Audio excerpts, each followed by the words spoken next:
Listen, I think we've got until 2030 before the economic singularity arrives. Now, it might not be the exact date, but it's around then. So we have about 6 years to figure out how to unfuck our future.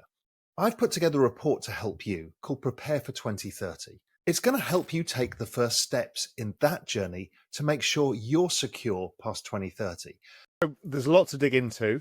And before we start, just observationally, I was out in the Middle East, last month, I think it was, and sitting down with like the sovereign wealth funds, and the mandate across the entire region, from Saudi to Abu Dhabi to Dubai to Bahrain to Qatar, is AI and blockchain. Yeah. And not just using Bitcoin as a reserve asset, but also building the entire government infrastructure on blockchain, driving licenses, property deeds, the whole bloody lot.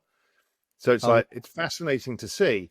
And then a lot of people say to me, well, if all of this money's coming in from the sovereigns, that may produce an outside return. And I'm thinking, well, if we're going from 3 trillion to 100 trillion, which is my estimate by just extrapolating out the trend rate of growth, you need larger players each time because the market cap is bigger, right? There's no way you're going to get to 15 trillion this cycle unless you've got bigger players.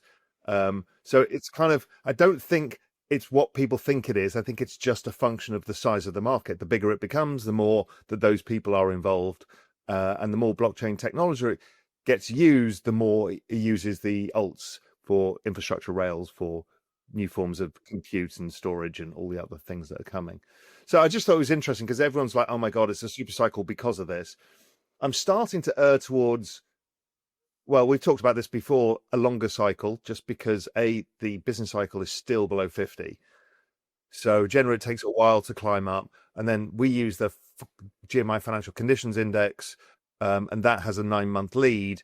And with the dollar breaking down, even today, it's starting to suggest that this may go even into Q2 2026. So it's like the whole cycle got shifted because rates didn't get adjusted and the dollar was sideways for a period of time. So it feels that potentially there is a chance, and again, there's no guarantees in this world, that we're more like 2020 than we are in 2021.